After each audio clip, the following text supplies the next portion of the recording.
Aku selalu percaya kalau hidupku sudah cukup penuh kejutan, tapi hari itu hidupku memutuskan untuk naik level. Aku baru saja tiba di depan Hotel Bintang 5, tempat aku harus menginap untuk urusan pekerjaan. Aku sebenarnya bukan tipe orang yang suka tempat mewah, tapi kantor menyuruhku menghadiri seminar 2 hari dan menyediakan akomodasi di sini. Ya, aku cuma perlu datang check-in, lalu manis sambil mempersiapkan presentasi besok. Simple sih, seharusnya. Tapi tentu saja, hidup tidak pernah semudah itu bagiku. Begitu sampai di depan resepsionis, aku memberikan identitas dengan percaya diri. Detik berikutnya, resepsionis itu mengerjapkan mata dan berkata, "Maaf kak, sistem kami error. Kamar kakak, ruang rehat yang dipesan kantor kakak belum tersedia." Aku membeku. Belum tersedia? Maksudnya, aku tidur di mana nanti? Tanyaku, setengah bercanda, setengah panik. Sepertinya ada double booking kak. Kalimat paling tidak ingin ku dengar. Aku menghela napas panjang. Bukan mat, aku kumahdila. Hari ini sudah panjang dan sekarang aku bahkan tidak punya tempat untuk menaruh koperku. Saat aku masih berusaha memproses kegilaan ini, seseorang berjalan melewati lobi. Bukan seseorang biasa. Semua staf tiba-tiba kaku. Beberapa tamu sampai berdiri lebih tegap. Aura pria itu seperti menyala di ruangan yang sudah terang. Setelan hitam rapi. Jas yang terlihat seperti baru selesai difoto untuk majalah bisnis. Rambut hitam disisir sempurna. Sorot mata tenang tapi tajam. Seolah dia terbiasa memberi perintah yang langsung diikuti tanpa protes. Aku tidak tahu siapa dia, tapi jelas bukan orang sembarangan. Dan sialnya, dia melihatku. Bukan cuma melihat, dia berhenti. Tatapannya turun ke kartu identitas yang masih kupegang, lalu ke wajahku. Aku langsung refleks merapikan rambut meski aku tahu pasti tidak ada yang bisa diperbaiki dalam waktu sedetik. Masalah? Tanyanya pada resepsionis. Suaranya rendah, tenang, tapi membuat semua orang terdiam. Resepsionis itu langsung gugup. Ada double booking pak. Unit rehat klien perusahaan tidak bisa diberikan. Pria itu mengarahkan pandangannya padaku dan aku merasa seperti tersedot. Kalau begitu, katanya pelan, gunakan unit saya. Aku yang sudah memegang koper sejak tadi langsung terbatuk kecil. Maaf unit, Anda. Dia mengangguk, santai, seolah menawarkan tempat rehat untuk orang asing adalah hal sehari-hari baginya. Ya, saya tidak menggunakannya malam ini. Mereka boleh mengantar Anda ke sana. Seluruh lobi tiba-tiba sunyi seperti adegan drama Korea. Dia lalu menambahkan, daripada Anda menunggu sampai malam, lebih baik gunakan ruang itu dulu. Aku berusaha memastikan aku tidak salah dengar. Kenapa Anda membantu saya? Dia menatapku sebentar. Pandangannya sulit dibaca. Karena saya bisa dan Anda terlihat butuh pertolongan. Jantungku melakukan gerakan. Apa ya? Salto kecil. Namun sebelum aku sempat menjawab, seorang staf menghampirinya sambil berbisik. Pak Arsen, mobil untuk meeting sudah siap pak. Arsen, nama itu berdengung di kepalaku. Aku pernah mendengarnya. Di mana? Laporan, artikel bisnis, presentasi, internal. Itu perusahaan teknologi besar. Oke. Jadi sekarang aku sedang ditawari ruang rehat oleh salah satu pengusaha paling sibuk dan paling tampan se-Jakarta. Kehidupan apa ini? Dia melirikku sekali lagi sebelum pergi. Gunakan saja, katanya tenang. Kemudian dia berjalan keluar lobi, meninggalkan aroma kolonel lembut yang entah kenapa membuatku makin bingung. Aku masih berdiri mematung, memegang koper, mencoba memahami apa yang baru saja terjadi. Staf hotel mengantarku menuju lift dengan langkah ragu-ragu, seolah aku adalah tamu super penting yang baru saja naik pangkat. Tanpa sengaja, aku masih memikirkan nama itu, Arsen. Aku hampir yakin pernah membaca artikelnya cowok muda dengan reputasi dingin, namun jenius. Tapi tentu saja, aku tidak menyangka dia akan muncul di hidupku sebagai penyelamat check-in dadakan. Saat lift terbuka, staf itu tersenyum canggung. Unit rehat pribadi Pak Arsen ada di lantai paling atas, Kak. Biasanya tidak boleh dipakai orang lain, tapi beliau sudah memberi izin. Aku mengangguk.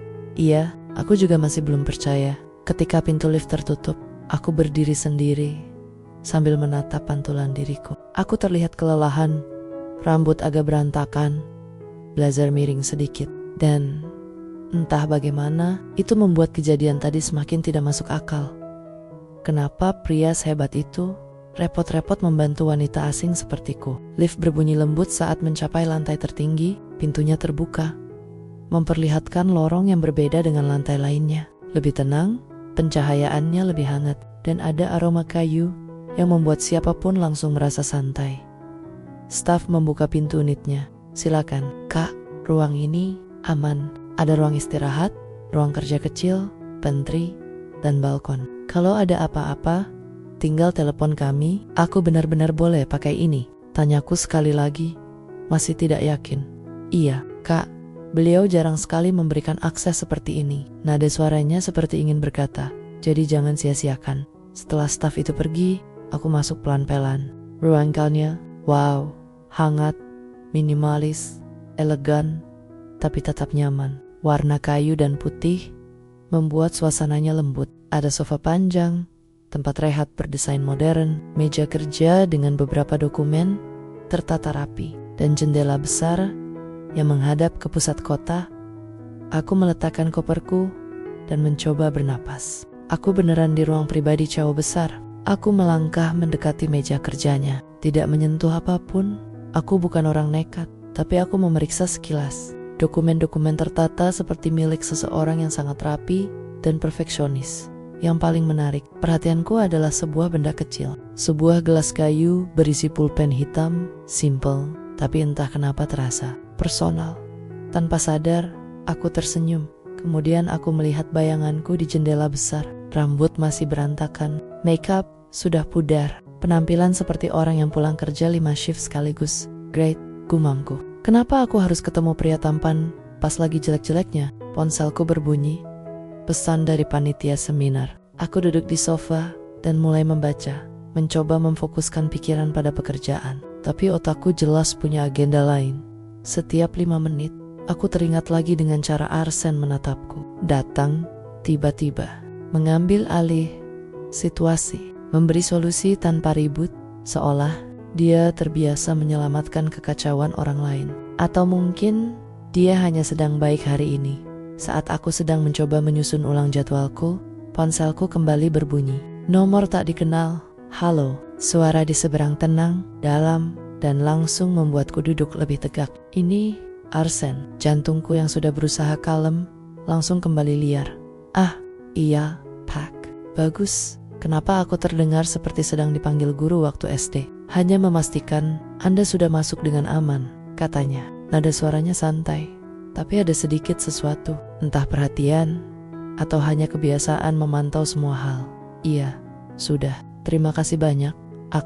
Maksud saya benar-benar menghargainya. Ada jeda kecil sebelum dia merespon. Bagus. Gunakan ruang itu sebaik mungkin. Jika butuh sesuatu, hubungi saya atau staf hotel. Aku mengangguk refleks. Padahal dia tidak bisa melihatku. Oke, terima kasih. Sekali lagi, aku hampir tersedak udara. Terima kasih, Arsen. Setelah aku mengucapkan namanya, suara di telepon terdengar berubah sedikit. Selamat beristirahat, katanya sebelum menutup telepon. Aku menatap ponsel beberapa detik. Kemudian, aku tenggelam ke sofa sambil menutupi wajah. Apa barusan aku ngobrol sama pria itu dengan santai? Tidak, itu bukan santai. Itu gugup tanpa kontrol. Aku menghela napas panjang.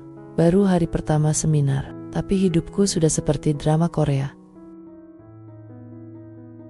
Pagi berikutnya, aku bangun di ruang rehat itu dengan perasaan lega, tapi juga aneh. Bagaimanapun, aku sedang menggunakan tempat pribadi seorang pengusaha besar. Dan meskipun dia sendiri yang menawarkan, tetap saja rasanya seperti hidupku diputar paksa ke level yang tidak ku mengerti.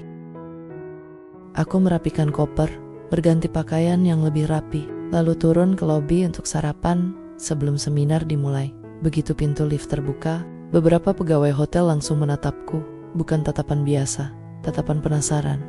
Aku tidak tahu asumsi macam apa. Seseorang berbisik pada temannya, cukup pelan untuk sopan, tapi masih cukup keras untuk kudengar. Itu tamu yang pakai ruang pribadi Pak Arsen kan? Aku langsung pura-pura sibuk dengan ponsel. Aku menuju area sarapan sambil menenangkan diri. Tapi tatapan itu tetap mengikuti. Aku bukan orang yang suka jadi pusat perhatian. Aku biasa hidup normal. Berangkat kantor, pulang kantor, bayar cicilan. Tidak pernah ada spotlight.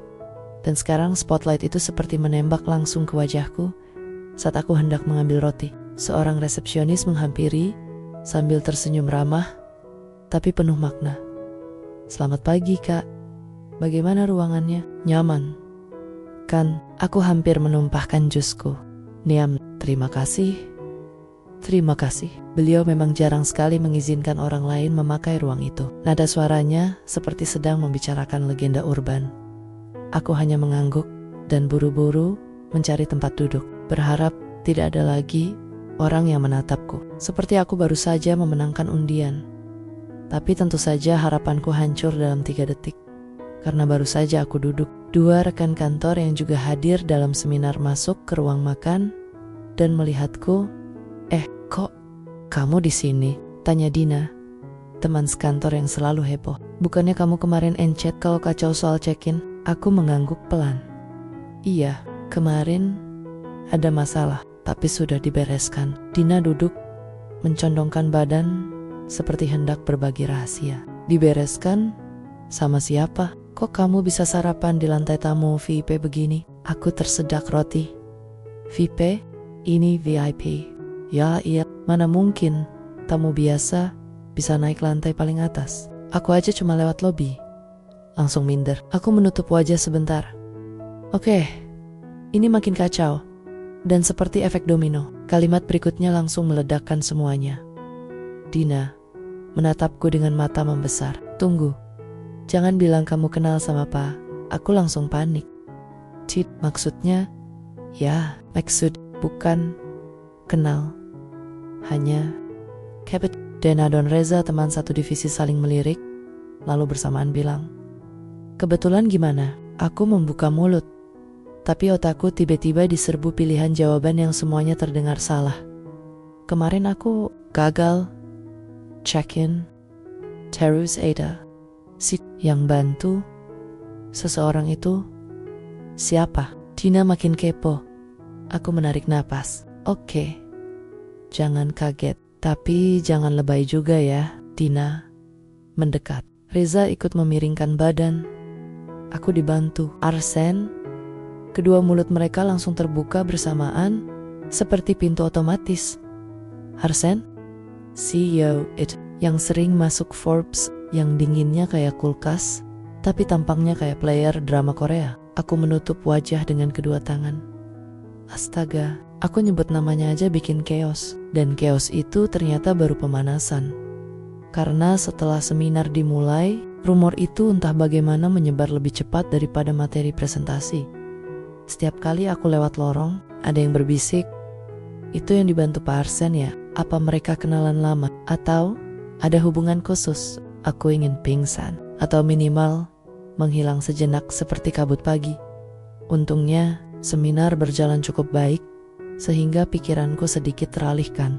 Tapi rasa canggung itu masih menggantung kuat. Saat sesi istirahat, aku mengecek ponsel. Ada satu pesan masuk dari nomor bernama Arsen. "Apa seminar berjalan lancar?" Aku menatap layar cukup lama, sampai Dina menyenggol lenganku. "Itu siapa?"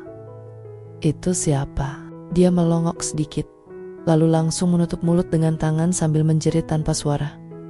"Dia ngechat? Kamu NG-chatan sama dia?" Aku buru-buru mengetik balasan sebelum dunia runtuh lebih cepat. "Lancar, terima kasih sudah menanyakan." Beberapa detik kemudian, balasan masuk. "Bagus. Selesai kegiatan, langsung kembali saja ke ruang itu. Sudah saya minta mereka siapkan kebutuhanmu." Aku menatap layar, tercengang. "Siapkan? Kabit, apa maksudnya? Kenapa dia peduli? Ini pria super sibuk, CEO, pengusaha besar. Kenapa dia sempat-sempatnya memastikan hidupku aman?" Dina membaca ekspresiku dan langsung heboh. "Kamu beneran lagi ada di drama Korea? Serius?" Aku menatap layar ponsel sambil menahan napas. Mungkin ini hanya kebaikan. Mungkin dia hanya bersikap profesional. Atau mungkin aku baru masuk ke awal konflik yang jauh lebih besar dari sekadar gagal check-in. Selesai seminar sore itu, aku kembali menuju lantai atas dengan langkah pelan. Sebagian karena lelah, sebagian lagi karena aku tidak siap menghadapi segala tatapan orang. Begitu lift terbuka, lorong tenang itu terasa seperti dunia lain. Tidak ada bisik-bisik, tidak ada rumor aneh, hanya suara langkahku sendiri yang terdengar. Saat ku buka pintu ruang rehat Arsen, aku terdiam. Ruangan itu sudah rapi, sangat rapi. Sofa dibersihkan, mejanya disusun kembali, dan ada beberapa tambahan.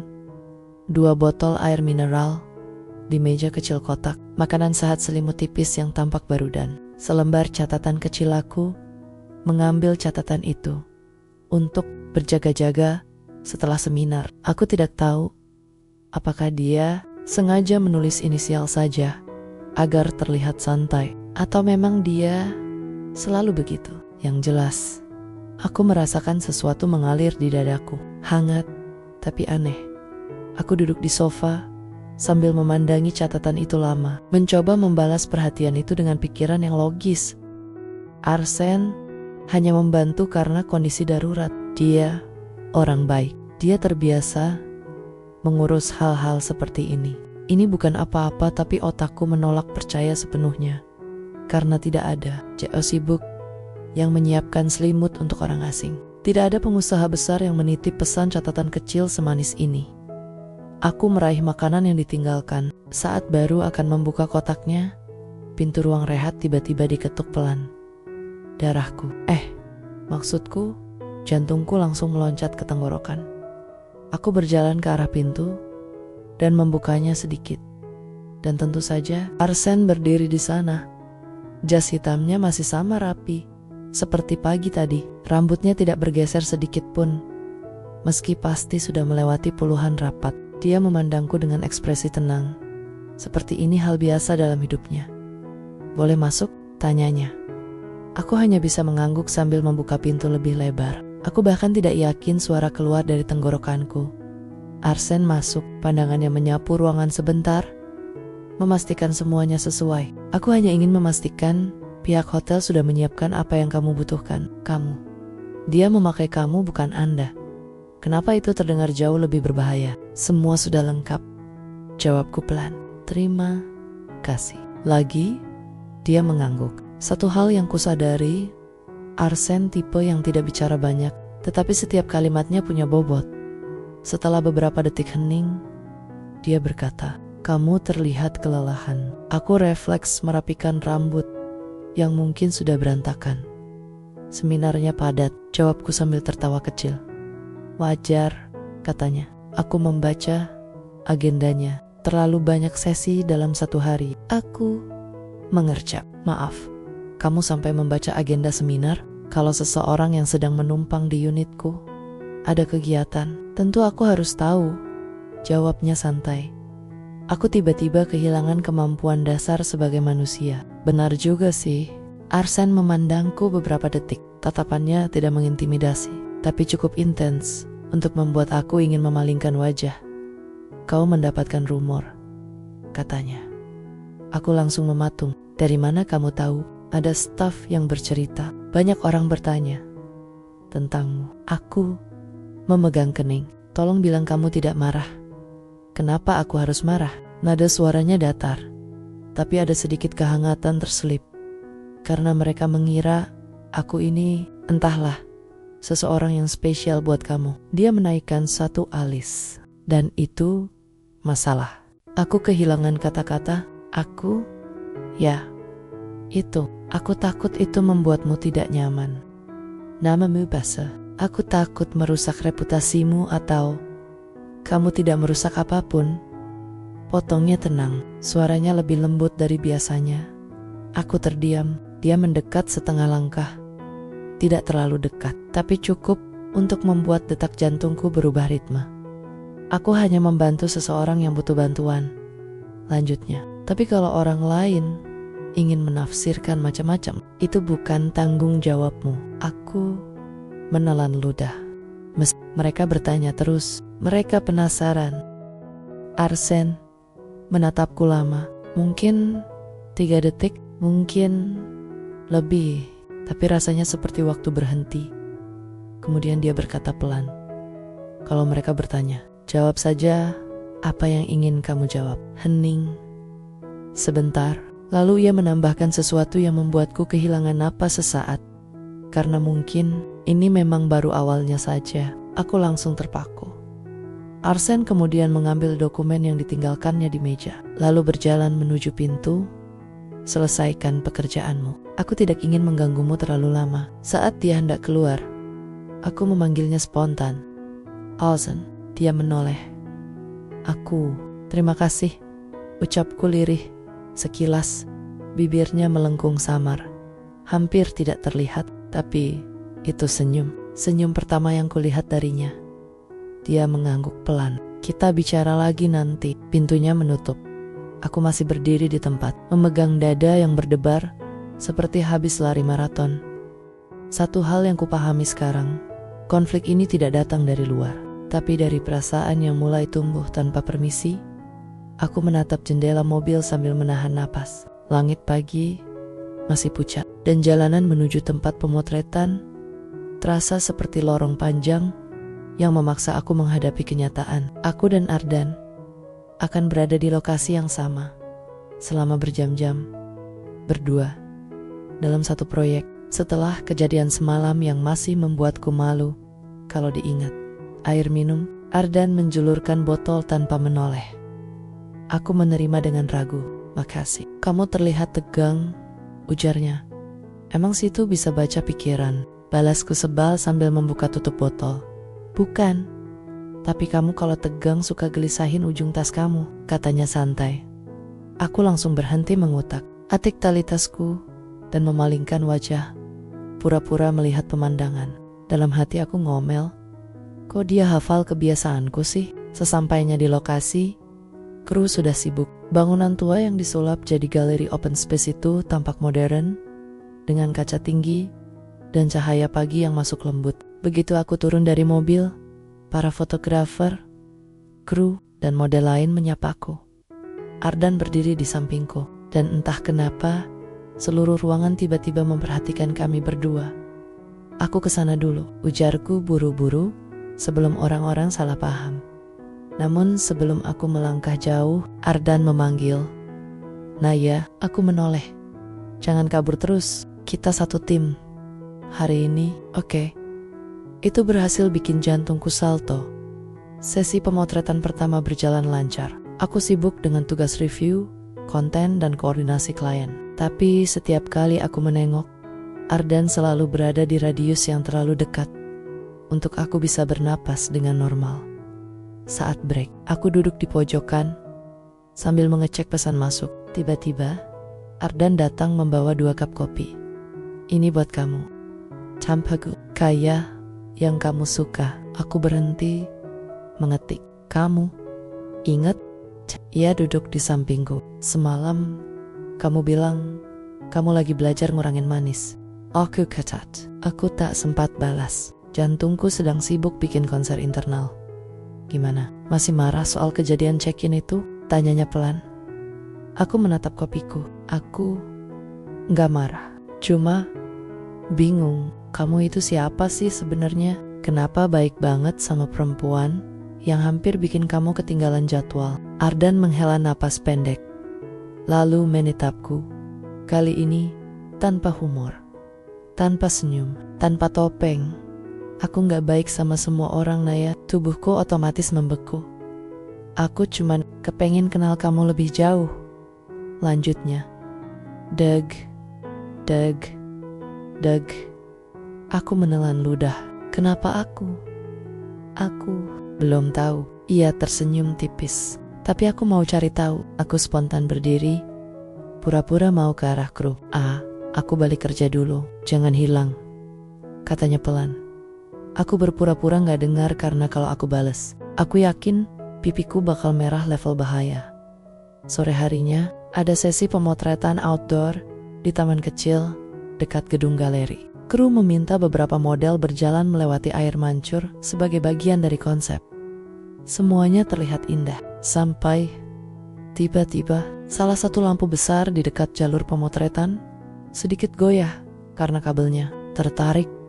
Aku kebetulan sedang berdiri paling dekat. Naya, hoti. Seseorang berteriak. Refleks, aku mundur. Tapi sedikit terlambat. Sebelum lampu itu benar-benar miring, tangan kuat menarik tubuhku menjauh. Aku nyaris kehilangan keseimbangan dan hampir tersungkur. Tapi Ardan memegang bahuku, memastikan aku tetap berdiri. Naya, kamu oke? Suaranya terdengar panik. Aku menatap lampu yang kini sudah dipegang kru lain. Aku nggak apa-apa. Wajah Ardan menegang. Kamu bikin aku takut. Aku tertawa canggung. Serem sih, tapi aku baik-baik aja. Beneran. Ia mengusap dahinya yang tampak stres. Mulai sekarang, jangan berdiri terlalu dekat sama peralatan besar gitu. Kenapa? Kamu mau jagain aku terus? Ardan menatapku. Lama. Terlalu lama. Aku gak keberatan. Jawabnya lirih. Dan entah kenapa, dada aku langsung hangat. Loh, kok begini? Aku belum siap mendapatkan jawaban yang lebih dari itu. Jadi, aku segera melangkah pergi dengan alasan mau cek hasil foto. Tapi sepanjang sore, aku merasakan tatapan seseorang selalu mengikuti, lembut namun intens. Tatapan yang membuatku gugup sekaligus senang. Dan sejak hari itu, aku tahu satu hal. Hubungan profesional kami sudah mulai berubah. Setelah kejadian di dekat lampu itu, suasana antara aku dan Ardan jadi aneh. Bukan aneh yang buruk, tapi aneh yang bikin aku deg-degan tanpa alasan. Selesai pemotretan sore itu, sebagian kru sudah pulang duluan. Aku masih sibuk merapikan data foto di laptop ketika langit mulai gelap. Naya, kamu belum pulang? Suara Ardan muncul dari belakang. Hampir selesai, jawabku tanpa menoleh. Biar aku tungguin. Aku berhenti, mengetik. Kenapa harus nungguin? Karena jalan ke parkiran gelap. Aku gak mau kamu jalan sendirian. Aku menoleh dengan alis terangkat. Sejak kapan kamu jadi set protektif begitu? Ardan mengangkat bahu. Sejak aku hampir kehilangan jantung. Waktu lampu tadi hampir kena kamu. Aku langsung pura-pura batuk. Aku mau fokus kerja dulu. Ardan tertawa pelan. Silakan. Tapi dia tetap duduk di kursi tak jauh dariku. Seolah benar-benar memastikan aku aman. Dan itu lumayan bikin kupu-kupu di perut gelisah. Setelah beres, aku dan Ardan berjalan menuju parkiran. Angin malam terasa lembut, tapi langkahku terasa canggung. Aku antar kamu sampai mobil ya, kata Ardan. Aku bisa sendiri. Tahu, tapi aku tetap mau. Tonyo, aku tidak punya argumen lain. Saat sampai di mobil, aku sempat menoleh.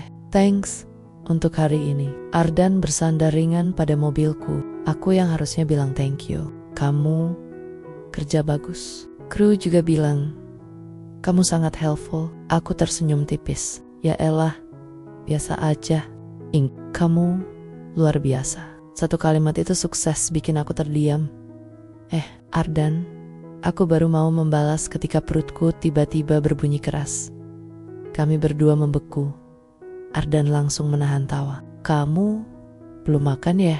Aku sibuk. Oke, jangan ketawain. Aku merasa ingin menenggelamkan diri ke jok mobil. Ardan menepuk pintu mobil. Kalau gitu, ayo makan loh. Aku traktir. Nggak perlu. Terlambat, aku udah lapar juga. Tanpa menunggu persetujuan, ia berjalan ke mobilnya. Ikut aku. Naya, aku berdiri. Bengong. Kenapa sih? Dia gampang banget ngatur moodku. Akhirnya, dengan pasrah, campur geli, aku masuk ke mobil dan mengikuti dia ke sebuah resto kecil yang cozy. Kami duduk di pojok, jauh dari keramaian. Lampu hangat memantul di meja kayu. Terlalu nyaman. Ardan memesan duluan. Buat Naya, pasta creamy tanpa banyak saus. Dia gak terlalu suka yang berat-berat. Aku menatapnya kaget. Kamu hafal makananku sekarang? Observasi kecil. Ia tersenyum miring. Aku menunduk, pura-pura membuka menu padahal gak baca apa-apa. Setelah pesanan datang, Kami makan sambil ngobrol santai. Anehnya, semuanya mengalir natural. Jadi, Ardan meletakkan garpu. Kamu selalu serajin itu di proyek, emang kenapa? Capek enggak? Tapi aku suka. Termasuk suka kerja bareng aku, tanyanya dengan nada menggoda. Aku tersedak.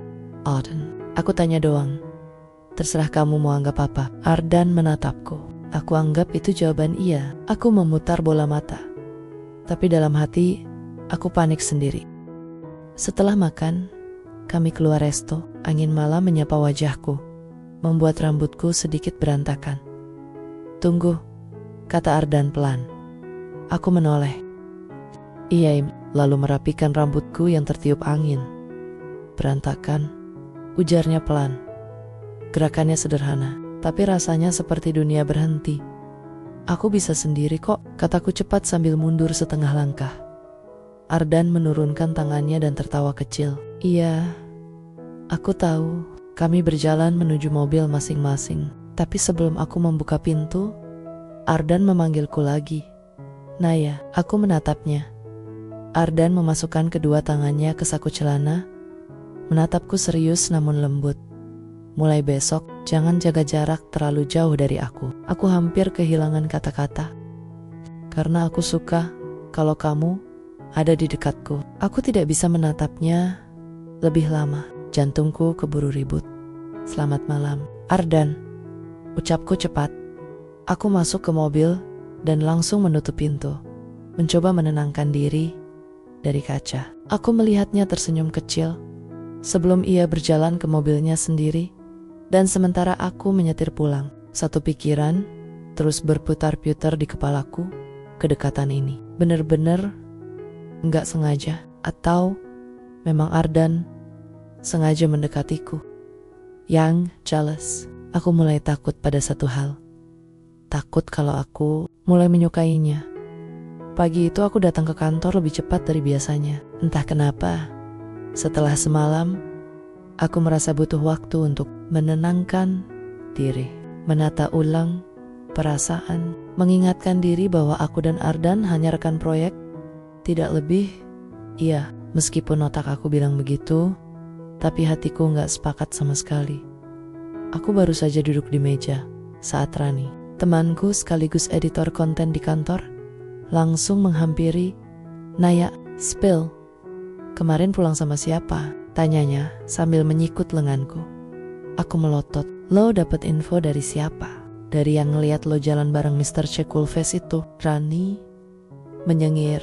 Udah gila sih, kantor heboh naik, dia cuma nemenin. Terus kita makan karena kita lapar. Itu doang, kataku cepat. Rani menatapku lama. Kalau cuma teman makan, kenapa lo ngomongnya gugup banget? Aku enggak gugup, jadi suk. Aku menutup wajah dengan tangan. Ronnie play. Rani tertawa puas. Oak. Tapi kalau dia bikin lo senem-senem sendiri kayak gini, hati-hati ya. Cowok model begitu bisa bikin lo kejebak perasaan. Aku menghela napas panjang. Kejebak, terlambat kayaknya. Siang itu kami ada meeting lanjutan dengan tim Ardan. Ruangan rapat penuh, tapi begitu aku masuk, tatapan Ardan langsung terkunci padaku. Dan ya ampun, kenapa dia harus menatap seintens itu di depan orang banyak? Aku buru-buru duduk, sebisa mungkin menghindari eye contact. Meeting berjalan normal, profesional, sampai tidak sengaja kaki Ardan menyentuh ujung kursiku. Aku langsung kaget kecil, dan dia cuma tersenyum tipis. Seolah sengaja, aku balas tatapannya dengan tolong, jangan bikin aku gugup di depan orang. Tapi dia masih tetap menatapku sambil mengetukkan jarinya di meja. Seakan ngomong, tenang, aku di sini. Aku tidak tenang. Setelah meeting selesai dan semua orang bubar, Ardan menghampiriku yang sedang beres file. Naya, panggilnya. Aku menelan ludah. Kita perlu bahas konsep video tambahan. Ada waktu? Sore ini? Oh, iya, bisa. Di kantor. Kamu? Aku ada tempat yang lebih tenang. Aku mengerutkan kening. Tempat apa? Ardan menatapku dengan ekspresi sulit dijelaskan, antara serius dan lembut. Teras rooftop kantorku. Rooftop, tempat sunyi, angin sepoi-sepoi, pemandangan terbuka. Ini jebakan perasaan banget, tapi bibirku malah berkata, "Oke." Rooftop kantor Ardan terlihat menakjubkan. Banyak tanaman pot, lampu kecil berkelip, dan bangku kayu minimalis. Anginnya lembut, cukup untuk menyingkirkan sebagian kepanikan di hatiku. Kita bisa kerja di sini sebentar. Tim lain lagi pakai ruangan, kata Ardan sambil membuka tablet. Aku duduk di sampingnya dengan jarak aman atau yang kupikir aman. Kemarin kamu pulang cepat, kata Ardan tiba-tiba. Aku menatapnya. Ya, capek. Tidak ada hal lain yang kamu hindari. Aku terdiam. Ardan menutup tabletnya. Naya, lihat aku. Aku mengangkat wajah pelan-pelan dan aku langsung menyesap. Tatapannya lembut tapi seakan dia tahu semua hal yang ingin kusimpan sendiri. Aku bilang, aku suka kalau kamu ada di dekatku, katanya. Aku refleks berpaling. Ardan, jangan ngomong begitu kalau kamu cuma bercanda. Aku nggak bercanda. Jantungku langsung memukal-mukal tulang rusuk. Aku serius. Lanjutnya, aku suka kamu. Aku langsung mengangkat tangan, seakan menyuruhnya berhenti. Ardan, kita belum saling kenal lama. Kita kenal cukup untuk aku tahu kalau kamu beda. Aku menggigit bibir. Dan kalau aku bilang aku takut, gimana? Ardan mendekat sedikit. Tidak terlalu dekat, tapi cukup membuatku merasakan kehadirannya. Aku juga takut, bisiknya. Takut kamu menjauh, takut kamu salah paham, takut kamu pikir aku main-main. Aku menelan ludah. Tapi rasa takut itu kalah sama satu hal. Aku ingin kamu tetap ada di hidupku. Dunia berhenti sejenak. Angin rooftop tiba-tiba terasa lebih hangat dari sebelumnya. Aku menggeleng pelan. Kenapa aku? Ardan menatapku tanpa berkedip. Karena kamu bikin aku merasa nyaman. Dan itu jarang terjadi. Hatiku langsung bergetar seperti listrik kecil.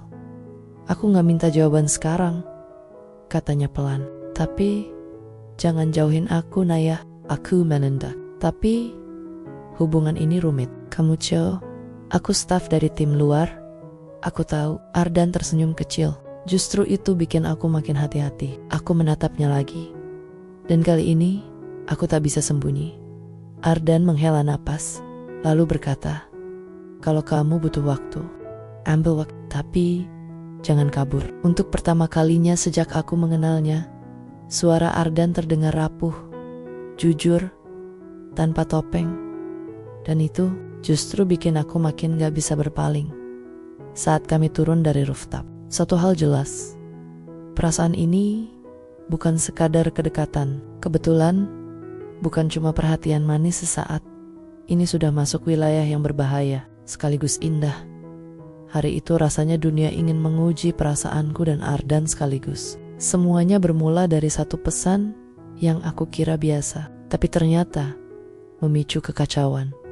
Pagi tadi, aku sudah tiba di kantor lebih awal untuk menyiapkan materi presentasi. Ponselku berbunyi pesan dari nomor tak dikenal. Aku membuka, dan seketika wajahku memerah.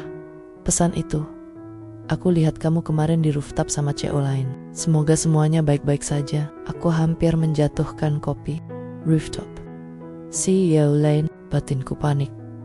Aku buru-buru mencari Ardan, tapi dia sedang meeting dengan tim besar. Aku tidak punya kesempatan menjelaskan apapun.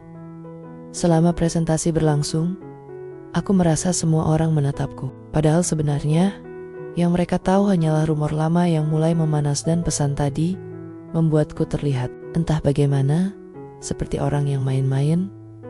Aku mencoba fokus pada slide, tapi semua kotak-kotak di mulutku terasa kacau. Deg-degannya tidak hilang. Dan setiap kali mataku bertemu Ardan, dia terlihat sedikit dingin.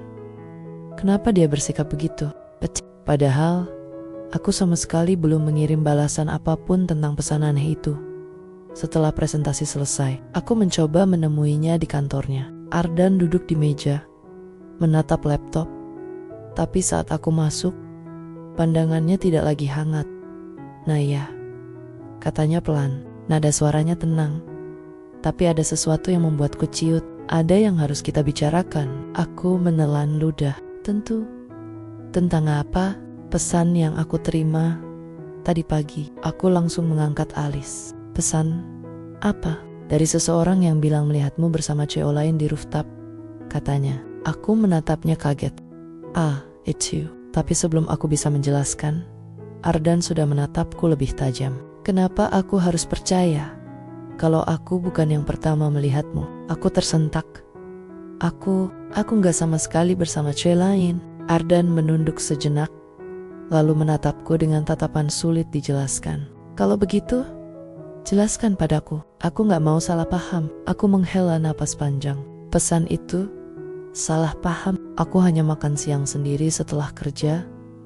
Tidak ada yang lain. Aku sama sekali gak ada maksud apapun dengan siapapun. Ardan menatapku, dan aku melihat sisi lain dari dirinya, serius, perfeksionis, dan terluka sedikit karena salah paham. Jadi, itu cuman kebetulan?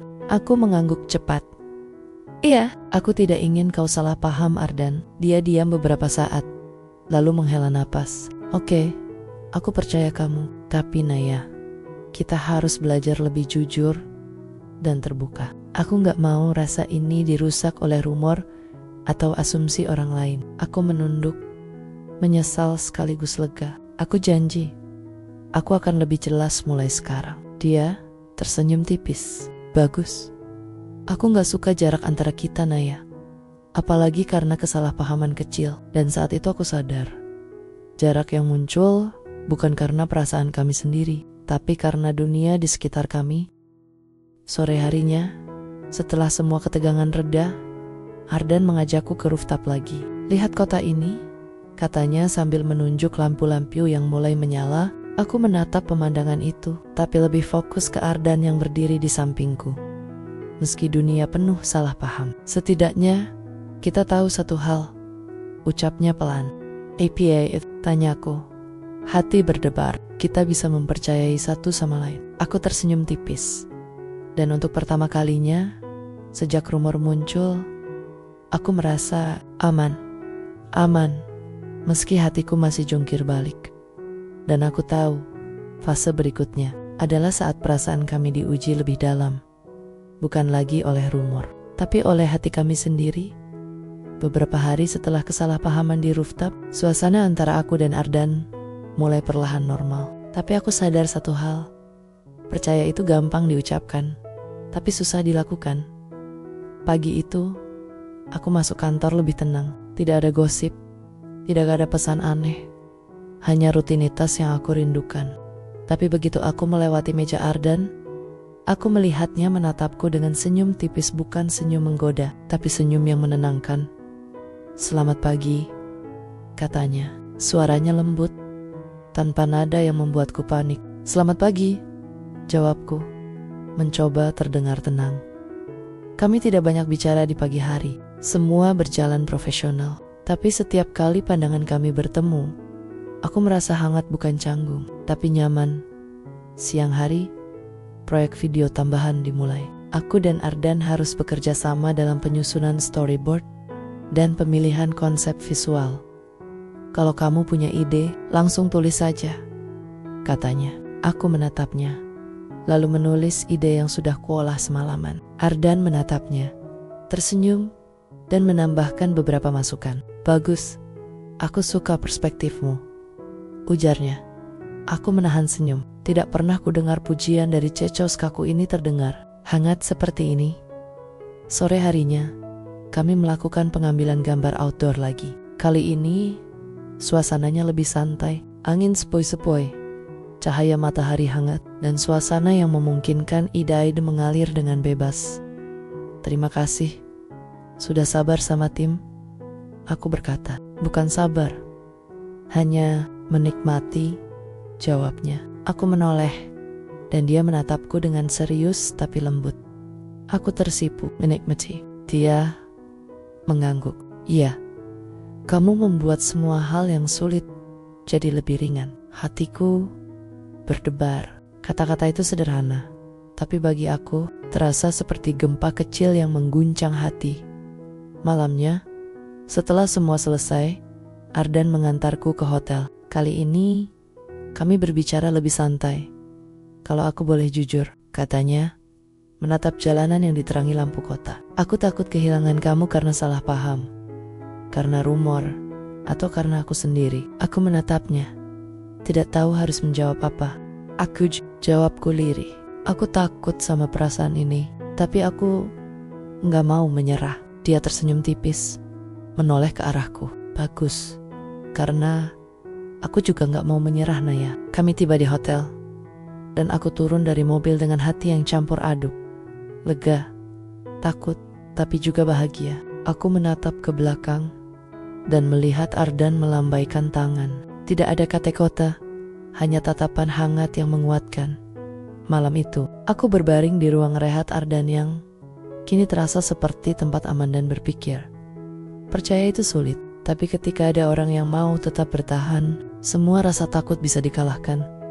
Hari itu adalah hari terakhir proyek video tambahan. Aku merasa campur aduk lega karena semua akan selesai, tapi juga cemas. Aku sadar satu hal, perasaan terhadap Ardan sudah semakin kuat dan aku tidak bisa lagi berpura-pura biasa-biasa saja.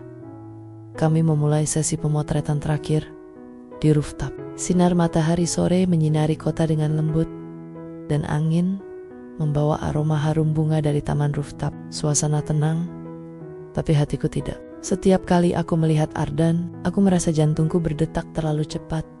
Kamu terlihat fokus hari ini, katanya, sambil menatapku dari sisi lain meja storyboard. Aku tersenyum tipis. Iya, fokus sama proyek.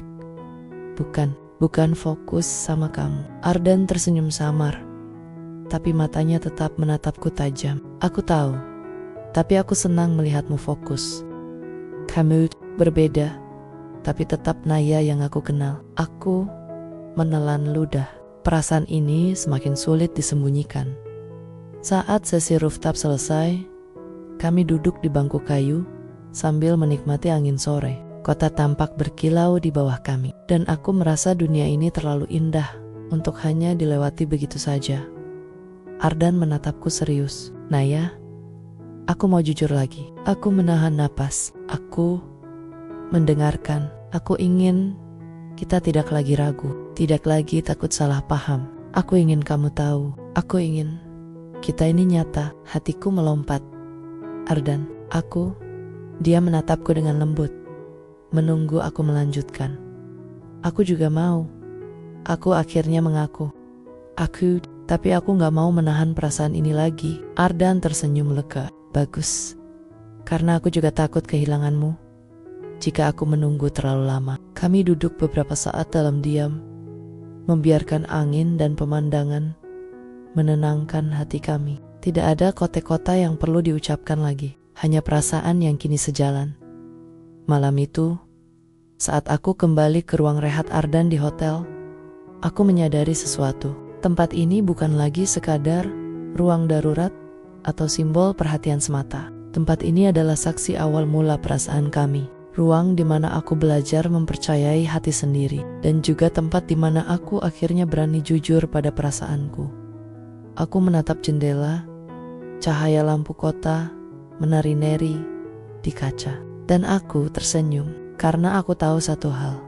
Kadang hidup yang rumit dan penuh kebetulan justru membawa kita pada hal yang paling nyata, perasaan yang tak terbantahkan. Hari berikutnya, aku datang ke hotel lebih awal untuk persiapan seminar internal. Tapi rasanya, semuanya terasa berbeda. Bukan karena seminar, tapi karena aku tahu Ardan akan ada di sini, dan aku tidak lagi merasa canggung atau takut. Begitu aku memasuki lobi, pandanganku langsung tertumbuk pada sosoknya. Ardan sedang berbicara dengan staf hotel, tapi begitu matanya bertemu denganku, senyumnya mengembang hangat, tapi tenang. Selamat pagi, Naya, sapanya. Selamat pagi, jawabku sambil tersenyum kembali. Dan untuk pertama kalinya, kami tidak perlu basa-basi atau takut salah paham. Perasaan kami sudah jelas. Meski dunia di sekitar masih ramai dan penuh tatapan penasaran. Sepanjang seminar, aku dan Ardan tetap bekerja sama. Kami mengatur jadwal, meninjau materi, dan memberikan arahan tim dengan santai. Setiap kali pandangan kami bertemu, ada percikan hangat yang tidak perlu diucapkan. Itu cukup. Saat istirahat, Ardan mendekat dan berkata pelan, "Kamu lapar?" Aku menggeleng. "Tapi kalau mau, kita bisa sarapan cepat di rooftop sebelum sesi selanjutnya." Aku tersenyum tipis. "Ayo." Kami naik ke rooftop bersama. Angin pagi menyapa wajah kami, dan cahaya matahari hangat menembus kaca. Kami duduk di bangku kayu sambil menikmati sarapan ringan yang dibawa dari pantry hotel. "Ini nyaman," kataku. "Ya," jawab Ardan. "Aku senang kalau kamu nyaman." Aku menatapnya. "Kamu selalu bikin aku nyaman, Ardan." Dia tersenyum, menatapku lama. "Itu karena aku mau begitu." Aku tertawa kecil. Dan rasanya, semua rasa takut, semua kesalahpahaman, semua kebingungan, hilang begitu saja. Setelah sarapan, Ardan berdiri dan meraih tanganku. Siap menghadapi seminar, aku menatapnya. Kemudian, menggenggam tangannya erat. "Siap, selama kamu ada di sampingku." Dia mencondongkan badan, menepuk tanganku dengan lembut. "Bagus, kita hadapi ini bersama." Dan untuk pertama kalinya, aku benar-benar merasa kami bukan sekadar rekan kerja, bukan sekadar orang yang terjebak dalam kebetulan. Kami adalah dua hati yang memilih untuk percaya, walau dunia kadang penuh tantangan. Momen kecil, itu sarapan di rooftop, genggaman tangan yang hangat, dan senyum yang tulus adalah awal dari babak baru bagi kami. Sebuah babak di mana cinta bukan lagi sekadar perasaan, tapi keputusan sadar untuk saling percaya dan menjaga satu sama lain. Dan aku tahu, besok akan ada babak terakhir yang manis dan sempurna sebagai penutup cerita kami. Pagi itu terasa berbeda. Cahaya matahari menembus jendela hotel, menari-nari di lantai kayu ruang rehat. Aku duduk di sofa sambil menyesap teh hangat, tapi pikiranku bukan pada seminar atau pekerjaan. Aku sedang memikirkan Ardan, tentang genggaman tangannya kemarin, tentang senyumnya, tentang semua hal kecil yang membuatku tersenyum tanpa alasan. Pintu ruang rehat terbuka pelan. Ardan muncul, membawa 2 cangkir kopi panas. "Pagi," sapanya lembut. "Pagi," jawabku sambil tersenyum. Dia duduk di sampingku, menyerahkan 1 cangkir. "Ini untukmu, aku buat sendiri." Aku menatapnya terkejut. "Serius? Aku nggak tahu kamu bisa bikin kopi seenak ini." Dia tersenyum tipis. "Aku bisa melakukan banyak hal, Naya. Tapi aku memilih melakukan hal yang penting buatmu." Hatiku langsung meleleh. Aku meneguk kopiku pelan, mencoba menenangkan diri. Hari itu, seminar berjalan lancar. Semua tim bekerja dengan ritme yang bagus. Setiap kali aku menatap Ardan, aku merasakan ketenangan yang belum pernah aku rasakan sebelumnya. Dia bukan lagi sosok seco dingin yang jauh, tapi seseorang yang peduli, dekat, dan nyata. Setelah seminar selesai, Ardan mengajakku ke rooftop hotel lagi, tempat yang kini terasa seperti rumah kedua bagi kami. "Kamu tahu," katanya sambil menatap lampu kota yang mulai menyala, "aku gak pernah percaya kebetulan, tapi aku percaya pada hal yang kita pilih bersama." Aku menatapnya dengan hati berdebar. "Maksud rasa ini, aku memilihmu, Naya, dan aku ingin kita saling percaya, saling jaga, dan saling dukung. Mulai sekarang, tidak ada lagi salah paham atau takut-takut." Aku tersenyum hangat. "Aku juga memilihmu, Ardan, dan aku ingin kita terus seperti ini." Dia menggenggam tanganku dengan lembut, menatapku dalam-dalam, dan kali ini tidak ada kata-kata yang perlu diucapkan, hanya genggaman tangan yang berbicara lebih dari apapun. Sore itu, kami duduk di rooftop, menatap lampu kota yang berkelip. Angin sepoi-sepoi membawa rasa nyaman yang sulit dijelaskan. Aku menyadari satu hal.